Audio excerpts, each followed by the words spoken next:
Happy Pride, by the way. Umbrella. A rainbow octopus. Umbrella octopus. That's not... I guess he could be. Rainbow octopus's umbrella. Thanks, weird anomia that just substituted umbrella for rainbow. What the heck? Let's get into what regulation is. Let's go!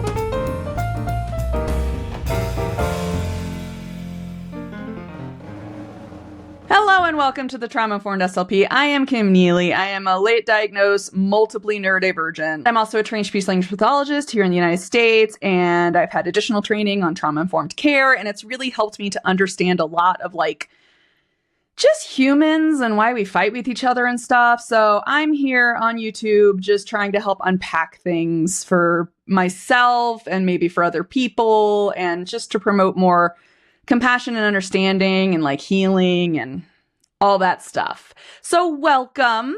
And this is the technically second video in my Neurodivergent 101 series, or welcome to your late diagnosis essentially series. I think that might be what I called it under the playlists, but nonetheless, it's just something I'm putting out here with my speech pathology knowledge and my trauma-informed knowledge, and also my own experience of kind of therapizing myself with my late diagnosis and starting to understand myself better. I said that weird. And yeah, so I decided to do this because it's helpful for clinicians to know. It's helpful for teachers, anybody who works with any kind of neurodivergent. So this is technically the second video as far as I'm recording. I did sensory profiles first, and then I realized later on that I probably should have started with regulation. Honestly, this is probably the biggest topic that comes up the very most, even when it comes to sensory sensitivities and stuff, is regulation and what the heck people mean when they talk about self-regulation or co-regulation or whatever, right? Help with regulation. What are people talking about? What is that essentially shorthand for? So that's what this episode is about. Welcome. And I hope you find this helpful. If you do, drop a comment below or hit the thumbs up. I'm really bad at self-promotion, but this is my little attempt at trying to say, hey, let me get to at least 100 subscribers. I'm a little babby YouTube channel here, but it would be lovely to get some more subscribers given my hyperfixations and the way that I branch off into so many different things I'm doing. I'm really bad at posting very consistently, which makes the algorithm very not happy. So thumbs up, comments, sharing it around, that stuff all helps. Subscribing, that stuff all helps. Tell the algorithm, hey, yeah, it's worth telling other people about this weirdo over here on the internet. And I use weirdo affectionately. I'm reclaiming it for myself. So what is regulation? Especially in the neurodivergent world, in the medical world in general, for people who have disabilities and stuff, they can talk about regulation a lot. So what are they talking about? Body regulation refers to your ability to manage and control all the various physiological functions and processes we use to just go throughout our day, to function, okay? And to maintain some level of health and balance, all right? So it's pretty much all handled by the autonomic nervous system. And it is what it sounds like. It's the automatic system. So it's the one that's in charge of all the automatic things, the things you don't have to think about that hard in order to regulate, right? So we do have physical regulation in terms of being able to regulate your body temperature, right? Not getting too hot, not getting too cold, sweating when you're hot to cool yourself off, or shivering when you're cold to try to warm yourself up. That's part of temperature regulation. We have heart rate regulation, breathing when it comes to oxygen levels in our blood and such. We have our hunger and our thirst cues and our needing to go to the toilet cues, right?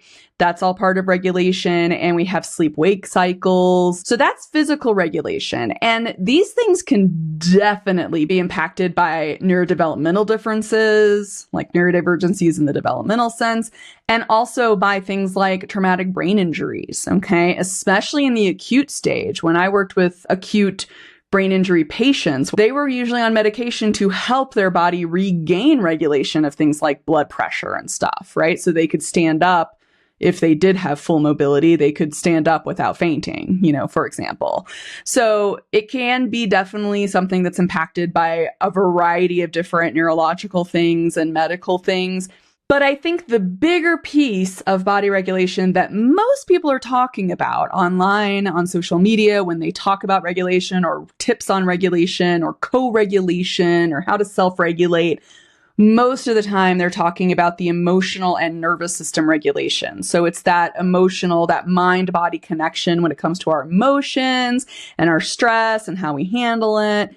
That's often what people are talking about. And this is a really big deal in trauma literature. It's very big and very much studied with people who are diagnosed with PTSD, because this type of regulation, this nervous system, emotional regulation, this mind-body connection is what really gets out of place during trauma. That's like one of the hallmarks of a traumatic response, is you have this dysregulated nervous system in your body that doesn't really allow for very effective emotional processing, for example, or very effective or like healthy ways of dealing with emotion, right? So it's a big deal there. It's also definitely a big deal when it comes to autism, ADHD, all the other neurodivergencies out there, because neurodivergent is not a synonym for autism. It's an umbrella term. So, you know, people who might have some sort of genetic syndrome, people just with heightened sensory sensitivities, that can really impact their nervous system regulation by just causing a lot of stress, essentially, on that autonomic system. Okay. So it's a really big deal that a lot of people talk about because it affects a lot of us. Okay.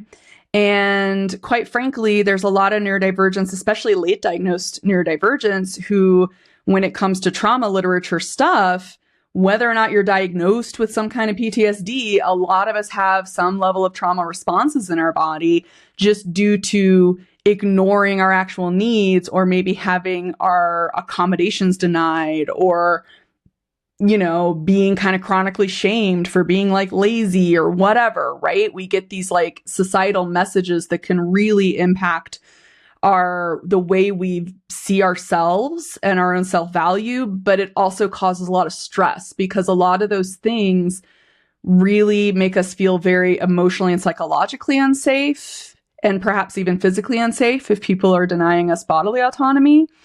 And especially for people with more significant medical needs, like their bodily autonomy they effectively don't have it because they get like moved around so much. But yes, a lot of us non-speakers, they'll have that experience of bodily autonomy being violated and never even be given the chance to like protest, or having their protests completely ignored, especially if their protests involve like biting or scratching or kicking, right? Like that gets completely ignored. So yeah, definitely a problem. So trauma experiences wise, a lot of neurodivergence, whether late diagnosed or not, we get a lot of cues from society that we're not completely safe. And so that constant feeling of not being very safe around people definitely increases our sympathetic response, which is what I'm going to get to, the fight, flight, freeze response. Okay. So when we're talking about emotional and nervous system regulation, this mind-body connection, that's what it is, okay? It's the autonomic system. It's how it talks to the emotional centers in our brain, particularly the midbrain areas like our amygdala, our hippocampus, our hypothalamus, those guys kind of in this area of the brain. Sorry, I need to put down my little dude, kind of right here, right? When we're talking to those guys, the autonomic system talks directly to those guys and gets orders essentially from those guys in our brain. And then all the stuff that happens at that level of the brain we're not aware of. We're not aware until all that information actually goes further up into our anterior cingulate cortex and other like prefrontal cortices. This is where we're actually aware, okay, of things happening. So let's talk a little bit about how the autonomic system works when it comes to our body's nervous system regulation. In our peripheral nervous system, meaning not our brain and not our spinal cord, we're talking about our like torso and our limbs, okay? We have like kind of our voluntary nervous system, like I'm moving my fingers, this is a voluntary muscles, right? That kind of thing. And we have all the functions that happen automatically, like I just said, all the physical regulation pieces and stuff. The autonomic system is the one that has two branches, okay? This is the one that has the sympathetic branch, known as the fight, flight, freeze branch, which really what it actually does is increases energy to like your voluntary movement, essentially. And it increases your heart rate and all this stuff. It turns down digestion and it gets your body ready to like either fight a bear or run or whatever, but it also kicks in when you're excited, okay? Like when you're on a roller coaster, right? Or when people do like extreme sports, like they're still activating their sympathetic system, okay? That's still, it really jazzes us up, you know, increases our energy, right? That's what it does on the output. And when it sends information to the brain, what it's sending is information about things that are changing. Like our heart rate is increasing. It's letting the brain know heart rate is increasing. It'll let the brain know you stubbed your toe and there's sudden pain there. That's coming up through that system so that your midbrain knows, your amygdala knows that things are changing. The balance of this is the parasympathetic or the rest and digest system. So this one is the one that lowers the energy level for most of your body, except for your digestion system, because to digest food takes a fair amount of energy, you know, so it's best to do when we're not running from a bear, right? Better to just like be able to chill and digest our food. So that's why that goes up and everything else kind of gets dialed down. So, you know, it lowers your heart rate and conserves the overall energy in terms of like your voluntary muscle groups. Okay. And when it's sending information up to your amygdala, it's sending just like current state of like, here's our base state of what's going on right now. It's like, here's where our blood pressure is at. Here's where the blood sugar is at. Here's what we've digested, right? Here's the nutrition we've gotten. Here's the amount of sugar we've stored, the amount of like calories, energy, basically we've stored into our system from food and stuff like that. That's what's going up through parasympathetic. Quick side note and tangent for those who are interested in etymology or the origin of words. I got very curious as to why it's called the sympathetic system when it's fight, flight, freeze. I was like, why is it sympathetic? That doesn't sound like all sympathetic. It doesn't make you more sympathetic toward others. It actually does the opposite when you're in that mode. And so I looked it up because that's what it do. And it actually is called sympathetic it's from the same root word as symphony, right? So it's actually sympathetic in the sense that it all works together. Like it coordinates things and makes it work together as a unit.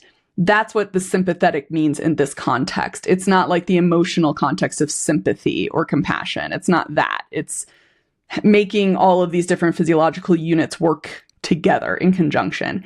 And parasympathetic, I think it's called para because it's like arresting the sympathetic system. It's the balance. It's the counterbalance, basically. It's the one that pulls the reins on all that energy usage. You can kind of think of them as almost like your tricep and your bicep in your arm, right? Like the bicep curls this way, the tricep moves your arm that way. So it's like, it's that balance between the two that gives you the ideal movement or the ideal like function, right? So that is actually what well-regulated means. Like a healthy autonomic system, a healthy nervous system regulation means that your body can be really responsive to whatever environmental needs appear and whatever you need to do at that moment in time, right? It means if you need a little more energy, if you're about to go on that roller coaster, it's going to increase your sympathetic, right? Your sympathetic gets turned on a little bit more and parasympathetic turns down a little more because you don't want to be digesting while you're on the roller coaster, you know? This is also why I don't eat those funnel cakes until you get off the rides and take a little break and digest that first. This is why a lot of those certain accidents tend to happen at like carnivals and amusement parks because people don't do that. And then they might feel a certain way. Little digestive accidents might happen, especially with kids. So that's what well-regulated means though, right? And if you go home from the amusement park and you just want to chill out and rest, then your parasympathetic kicks on and helps you to relax, right? So well-regulated means it's very responsive, just like my arm. If I need to pick something up and I need to put it back down, my bicep and my tricep and bicep tend to be responsive to that, right? My brain can say like, lift this thing and now put it back down and my arm responds. That's not true for people who have spastic type muscle conditions where they don't get the amount of relaxation. So that would be like an off balance system there, right? So similarly, if we have an off balanced autonomic system, if our sympathetic is too active and too reactive, like it's too easy to turn on and it stays on for a really long time, then we don't get the right amount of balance and we don't get that rest and recovery from sympathetic coming back on, right? And we're not as responsive to being able to like say, oh, I'm going into a lecture, I need to calm myself down, maybe fidget to help myself focus, but I've got to do some things to help my body focus here because that's the energy level I need is sitting and focusing on what's being said, right? Versus being on a roller coaster or like, you know, running from a bear or whatever, which don't run from bears. I don't think there's a single bear type where they say run. No, because black bears, it's like you get bigger. Grizzly bears, you're supposed to get as small as you possibly can, roll into a little ball, protect yourself because grizzly bears are aggressive. They'll fight you. And black bears typically run away if you get really big and like you look really scary and sound scary. And then like polar bears is like just say bye, apparently. Like there's polar bears are very aggressive and huge. So when we're dysregulated, typically 9 times out of 10, when people talk about dysregulation, especially in today's world, what they're talking about is too much sympathetic activation, high fight, flight, freeze responses, where you can go really high, really fast and stay there for a lot longer. And it can be really hard to calm down.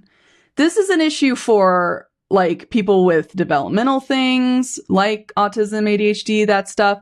But it can also be an issue for people who are just like super burnt out. People who are like crazy burnt out from work or under a ton of chronic stress, they can develop this dysregulation as well. And also, yes, trauma victims, definitely.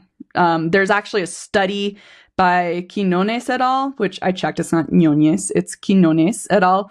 I'll put it up on the screen here, but they talk about how a hyperactive sympathetic system, it's been found to both turn on faster and stay on longer in people with diagnosed PTSD. And they say that's essentially the hallmark. You could honestly say, physiologically speaking, that is the one main key symptom of a trauma response is that heightened sympathetic response.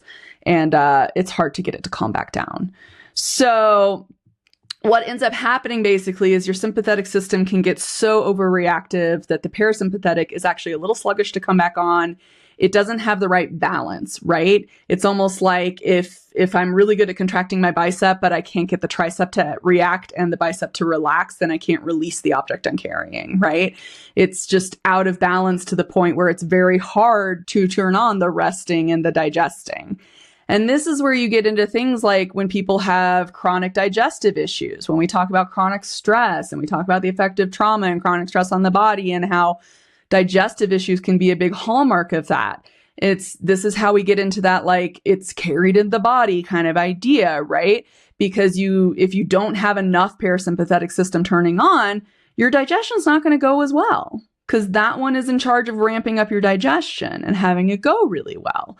And the sympathetic system doesn't do that. It shuts down the digestive system, right?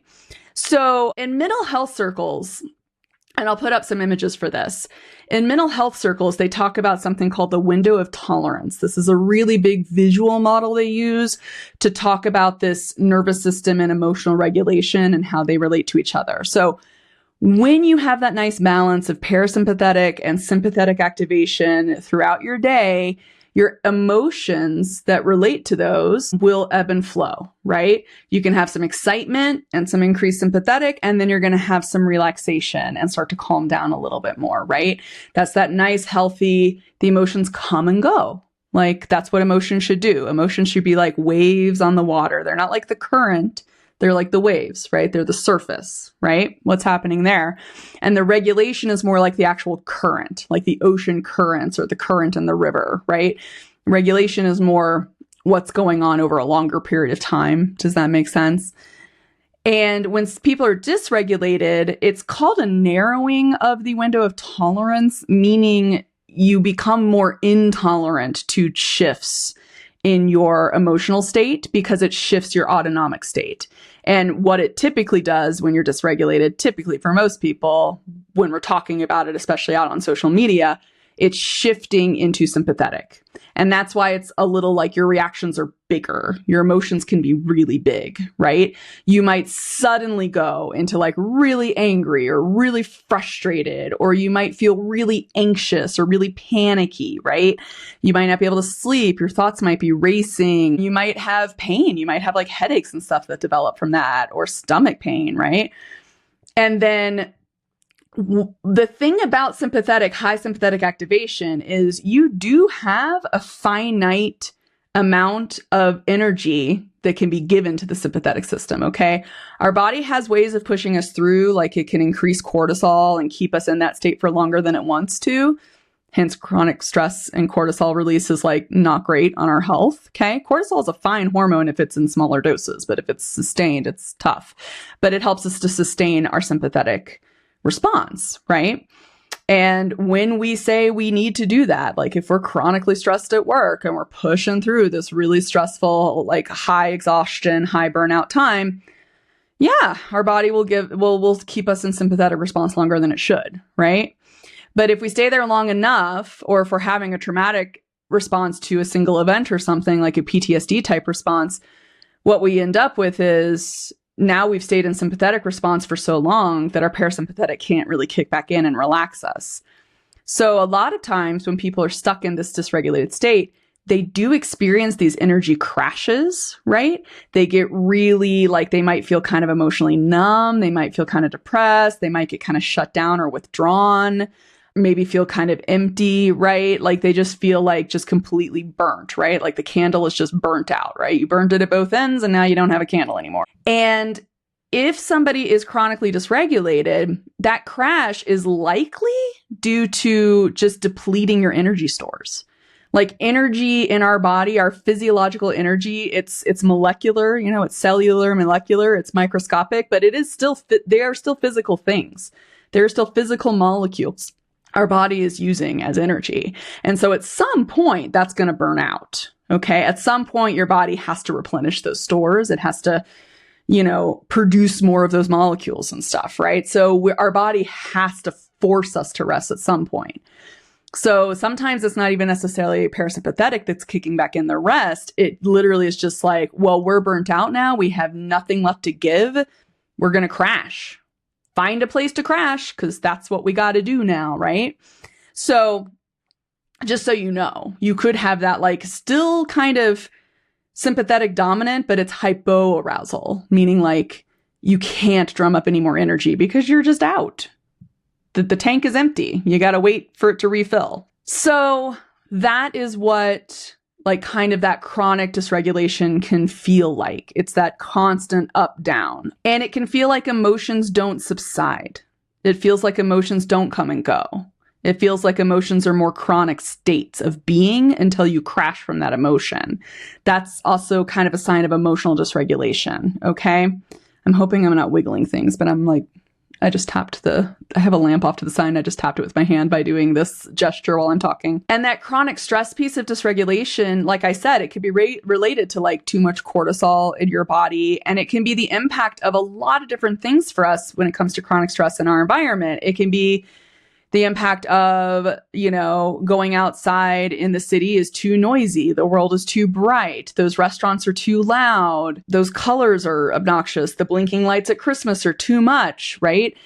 For people with sensory sensitivities, right? Smells can be too much. Tastes can be too much, especially, and that can be a real problem for kids who have high sensitivity to taste and smell, can create issues with getting adequate nutrition, actually being willing to eat enough diverse foods that you get the right amount of nutrition for adequate growth and brain development and stuff, right? So it can definitely be a concern in that area of pediatric feeding stuff. It can also be the impact of sleep deprivation for new parents or for parents who have kids with high medical needs, right? That is a chronically stressful situation, right? And they're chronically pushing through a lot of burnout and a lot of exhaustion because no one else is going to do the caregiving if they don't, right? Especially in the United States system where we don't offer adequate supports. We really need to support parents a lot better.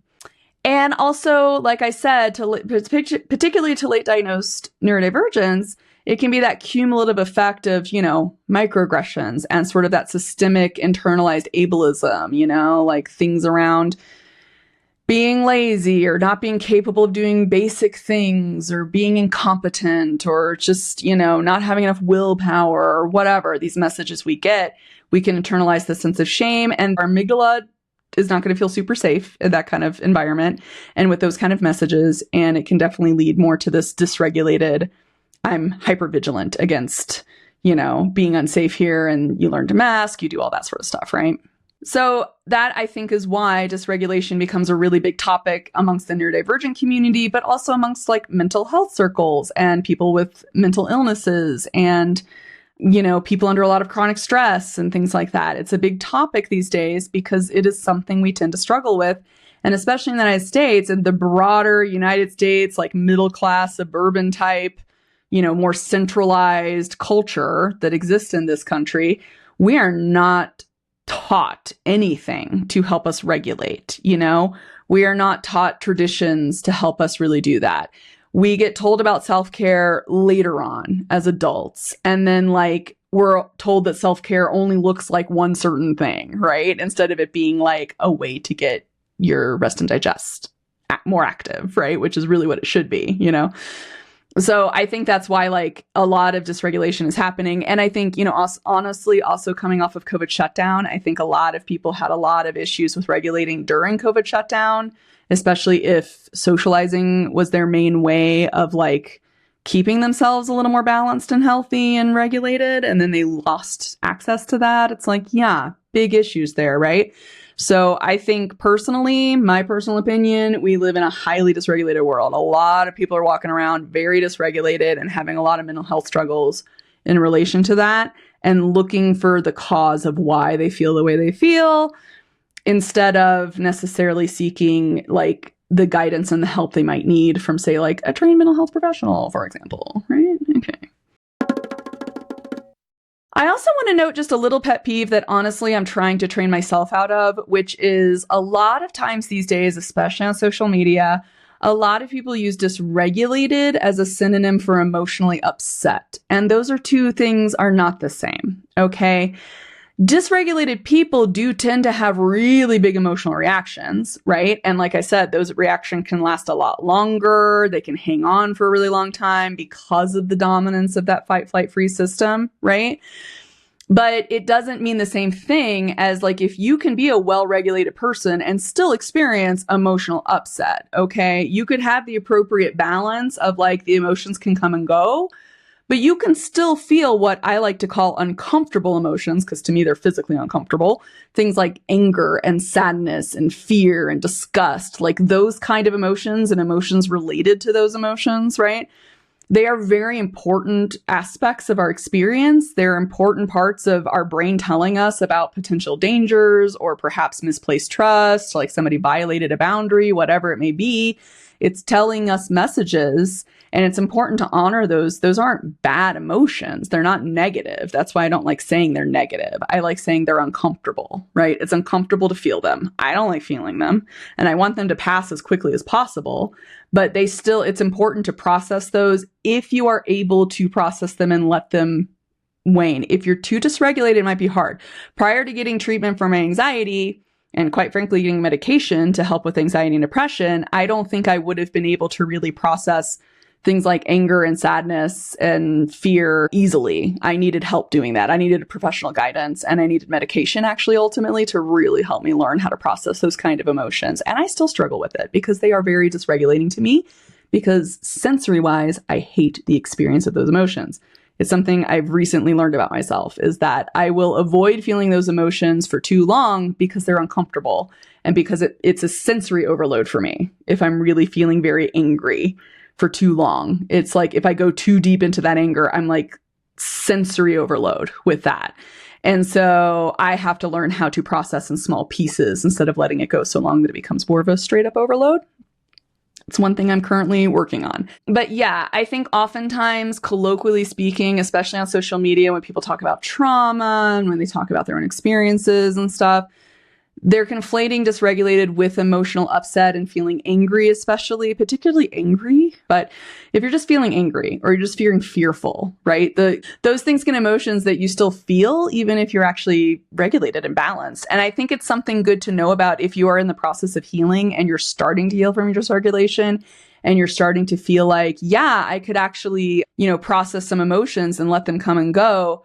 I'm trying to learn to just say I am upset. I'm not dysregulated. I'm upset right now. Right. And that I still do get dysregulated. I still do get meltdowns, but I'm trying personally to distinguish between like when I have a healthy level of emotional upset for a certain situation versus being dysregulated, because I think it is important for individuals, for us as individuals, to learn to distinguish that. I think it might be an important part, or at least for me anyway, seems to be kind of an important part of my healing, is accepting like sometimes anger is justified and it's okay to feel that way, right?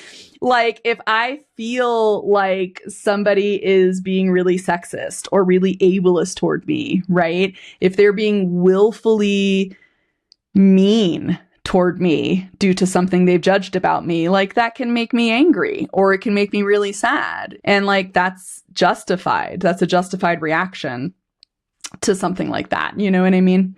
So that's just a side note that they're not actually the same thing, but they can feel like the same thing when you're actually dysregulated. Emotional upset and dysregulation feels like the exact same thing.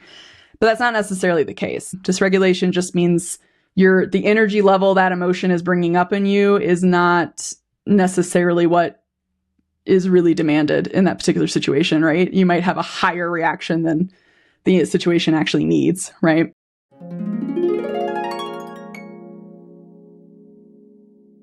With that said, I just want to say that healing your dysregulation, if you're on the journey of trying to balance and trying to regulate a little bit more, right, it takes a long time. You have to allow the physiological shifts to happen. So it's developing a habit and then it's like continuing that habit, and it does get easier with time. Personally, I think the best place to start is with increasing your awareness for what stress feels like in your body. Right? So if you are in a sensory environment that's really stressful, how do you feel that in your body? Right? What does it feel like when you're pushing past when you want to rest? If you're ignoring your rest cues, what does it feel like in your body when you do that? Do you feel fluttery tummy? Do you start getting a headache? Do you feel like your chest is tight? Is it hard to take a deep breath? Is it hard to slow down? Right? Are you fidgety in the sense of like you're uncomfortable just sitting because you gotta go somewhere, right? Like you have something to do, right? Like you're really anxious about it, you know? That's stuff to start noticing. And then you can learn to develop like strategies and techniques that help to activate your rest and digest system, which I'm going to go through like kind of what I think of in terms of like the 3 kind of categories of what these exercises tend to look like. But I do want to say it is kind of hard at first, and you kind of have to figure out what works for you. And when you're really out of balance, it can be really hard to feel rest and digest. It can be very hard to actually feel rested, like peaceful, calm. That might feel like a foreign thing, right? But the more you do strategies and techniques and exercises to help engage that, the easier it does get, right? The more responsive the parasympathetic system gets. So that's going to be the final section here. We're going to go through kind of how I personally categorize regulation exercises that you might encounter out there and all the different flavors of them. There is a ton out there on regulation in terms of body regulation. You might see it as bottom-up emotional processing as well. So it's where you're activating that rest and digest system. That's bottom-up processing. You are processing emotions. You're just doing it through your body instead of conscious awareness of like your identity and your sense of self and stuff. You're not bothering with all of that. You're just doing calming the body stuff, right? Which is not the only piece you need to really heal if you have significant mental health impacts from like trauma or from chronic shaming or something like that. Like, do seek out a mental health professional to really help you unpack your own individual experiences. But it's still a good place to start, and it's a place everybody can start. It's just learning how to calm our bodies a little more and get that parasympathetic more active, right? And help it to balance.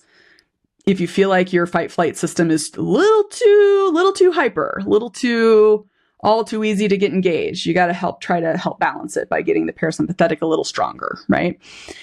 One type that you see a lot are what I call kind of your mindfulness types, right? When people talk about mindfulness as being a good thing to do. These ones are ones where it's like you're going to use your conscious brain to call attention away from anything that's causing you a lot of stress or anxiety or fear or anger or something. You're kind of like calling on your attention centers to pay attention to something else, so that actually can kick in your parasympathetic, because it's moving that fight, flight, freeze response away from the threat. It's like, we're actually not under threat. Look, if you logically look at the situation, we're not actually under a lot of threat right now, so we can actually relax. Is kind of what mindfulness is doing, essentially. So these are the type of ones where it's like the grounding techniques, like the, think of, 5 things you currently can see, 4 things you can hear, 3 things you can smell, whatever, things you can touch, like things like that, right? You bring awareness to your body and you're in the environment. Like you get aware of your present self, right? In the current environment that you're in. And also like anytime somebody has like a mindfulness kind of mantra or any type of like guided meditation stuff, tends to be more of a mindfulness type of kicking in that parasympathetic system, okay? Then you have deep breathing type of ones, which a lot of them do incorporate. Mindfulness ones will also often incorporate deep breathing because slowing down your breath and taking really deep, nourishing breaths, essentially, those really deep, low breaths in your body, that helps to kick on your parasympathetic system just through like the balance of like oxygen and carbon dioxide in your blood and like slowing down your heart rate. Like it's calling upon the parasympathetic to slow your heart rate because you're slowing your breathing consciously. And we have a lot more conscious control over our breathing than we do our heart rate. We tend to control our heart rate through our breathing.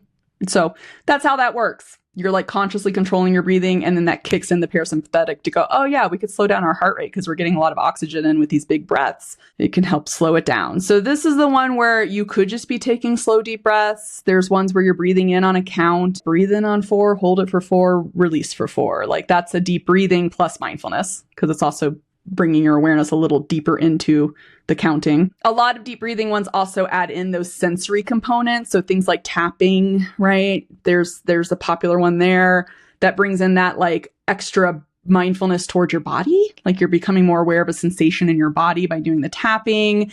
There's also ones where you can trace your fingers and breathe, right? Or you can trace shapes on your hands and breathe. And, like you take a circle, you breathe in around one and then you exhale when you go back around again, like that kind of deep breathing type of ones. That's all part of that. You're kicking in the parasympathetic with the deep breaths. And if you add in the sensory stuff and that kind of awareness and the counting, you're actually adding in the mindfulness as well. You're kind of overlaying those. Okay. And then there's a regulation that I call these like the burning up the energy ones. So these are ones where like, if you are feeling really anxious or feeling really stressed, and it's too hard to do the mindfulness and the deep breathing, like it feels awful and it makes you more anxious because it can, right? There can be situations where trying to do the deep breath type of ones and the mindfulness type of ones like is too much and like, no, it's making your brain more stressed. And if that's the case, you can try one of these like burning up the energy ones. Okay. So these are ones like the one that I personally don't like, but I have friends who love it. So I'll mention it, but that's an example of it's, different strokes for different folks. We have different things that we like. But the body scan one where like you think about, like contract your calves and your feet really, really, really hard and hold it for like 5 seconds and then release all the muscles. And then go up to your thighs and contract your thighs really, really, really tight for 5 seconds and then release them. I personally hate how it feels to just maximally contract my muscles out of nowhere. I don't like the feeling. So I don't like this one. But I think the idea behind that one is you're like burning up some of that adrenaline you might have, right? You're kind of burning through that that extra energy that your muscles have been given and then kind of releasing it a bit. And then one thing I used to do a lot, especially with like preschoolers and stuff, is to do like a short burst of like some kind of high intensity exercise, like 20 jumping jacks really fast, really, really high jumps, really big, really fast jumping jacks, right? Or you could do like the running in place with the really high knees, you know what I mean? Or any kind of hopping, bouncing. It could even just be like crazy wild dancing or wiggling or something, right? And depending, if you're an adult who has just a whole lot of anxiety, this is part of like exercise usually helps with like anxiety and stuff, is that you're burning through that adrenaline, but in a healthy way. You're burning through those energy stores that all that sympathetic response has given you, but it's doing it kind of through that healthy contracting of muscles and exercising. You're basically doing what fight, flight, freeze wants you to do, right? You're using those muscles the way that that system wants you to use them, and then it can help with relaxing. So yeah, if you have really high anxiety or you're just under a whole lot of stress, it might be easier for you to do like do a big workout, do like some high intensity thing to really burn through all that energy, and then maybe try like mindfulness or the deep breath type of ones, right? Find something there you might like after you do the really hard workout. Like honestly, even pre like mental health treatment for me, yoga class, like high intensity yoga classes was usually really awesome for me because I think it allowed me to burn up all my energy. If it was like high intensity, I burned through a lot of muscle energy, but then yoga always ends with like that shavasana, right? That like corpse pose, the resting, like you're just laying there and resting for a while. And that was like one of the few times prior to like medication and treatment for anxiety, that shavasana at the end of a really intense class was always so rejuvenating to me because I think it's one of the few times I could feel really relaxed because I burned up a lot of my energy. I think it's one of the few times that like my parasympathetic system would kick on. So that's a good tip too, right? And sometimes that can really help, especially if you're maybe still a little dysregulated and you're also having justified emotional upset. Maybe burning through the energy of that emotional upset will be more helpful than trying to automatically calm yourself down. You know what I mean? I think emotional processing and nervous system regulation in like neurodivergent worlds tend to be very similar to each other. It tends to involve this like exercises to kick in our rest and digest system more often. That tends to be the bigger piece that people are really focused on a lot with that, you know, and in mental health circles, like emotional processing can be that. But emotional processing or emotional regulation can also include, if you're seeking mental health treatment for yourself with like a really good mental health, you know, practitioner, that emotional regulation can also involve that top-down processing of like thinking of, you know, your sense of identity and who you are in the world and your worldview and perspectives on stuff like that. It can also involve that when it comes to emotional regulation, which that stuff is honestly best done, I think, in a one-on-one basis or maybe in a support group basis, but you want to do it with somebody who really knows how to help with that. But a lot of really good, effective mental health practitioners these days do a combination of both. They do like this body regulation, calming the system a bit, calming your nervous system, in addition to that top-down processing. They'll usually combine them. So like somatic techniques, you'll see that a lot. Somatic techniques tend to be this like bottom-up regulation, this like we're going to get the parasympathetic system more active, and then we can start talking about more upsetting emotions and processing through our thoughts about that, right? Or whatever, or what thoughts bring up those feelings, right? This all kind of interrelates, even though there's so much out there. And honestly, before having trauma-informed treatment, I didn't realize how much of these things were essentially the same things, just called something different. Honestly, this is basically converging research from different fields. That's essentially why some things get called different things, because different people are researching it and finding evidence that all kind of leads to the same point. Like it's all going to the, you know, down the Yellow Brick Road to the Emerald City or whatever. A little Wizard of Oz / Wicked, you know, reference. It's all heading that direction. But because it comes from different fields, people label it differently at first, you know. That happens a lot with modern research these days. So hopefully this helps to clarify. Once again, let me know if there's anything you want me to clarify in the comments below or go deeper on. The next couple of videos I have for our neurodivergent, like welcome to your late diagnosis, are energy meters and how we can use that to kind of judge how exhausted we're getting essentially throughout the day, which is really great to use with your sensory profile, which is the first video I did, which you can look at. And if that one's a little unclear, I could redo it. So let me know if there's a little too much confusion in that one. And I'll link it. The little thingy will pop up for whichever direction. Click on that, take a look, and let me know in those comments if there's anything that I need to clarify or redo. So we're going to do one on energy meters, and then I'm going to do one on executive functions, executive skills, like our brain, executive skills in our brain, just to go over what they are and like how you can kind of think through those in terms of your own personal strengths and weaknesses, because everybody has strengths and weaknesses in executive skills because it's all relative to yourself and what you can do. Some things are going to be easier than others. And a lot of us neurodivergents we know all too well about our weaknesses, but we never really understand what our strengths are. So I think it's good to just be aware of what skills, what they mean, and what you might be surprised. Your strengths might be things that are advanced to other people And then the basic ones are the ones you struggle with, like quote unquote basic, right? Like it's very possible. So that's what's coming up. I hope you guys have a great week or two. Go ahead and try to get that rest and digest going as much as you can. And as Gen Zs say, like go outside and touch some grass if social media is getting a little much. And also if political news is getting a little much right now, if government of all the news of what's going on in the world, take a break. Take a break.